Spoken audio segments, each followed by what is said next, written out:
Oh, I sure learned fast. That steel-corded rope cut my back, and that axe, I thought it was going to break my arms off.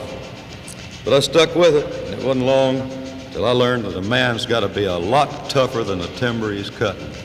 Finally, I could swing that cross-cut saw with the best of them.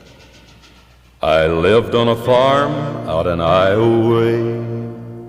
I pulled the corn and I worked in the hay. Got trapped by a girl, but I wiggled free.